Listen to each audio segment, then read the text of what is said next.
her gelé altså super godt til også lige at give den lidt væske, fordi vandmænd består jo godt nok af meget vand. Så det er super smart.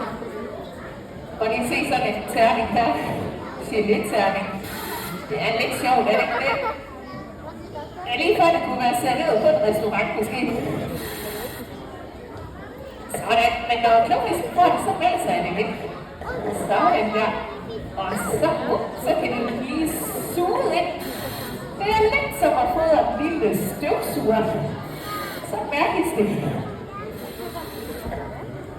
Feeding a sunfish is a little bit like feeding a vacuum. They suck their food in.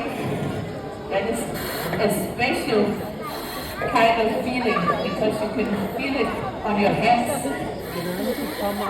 What? There you go. Yeah, they look really hungry by the way. Og de har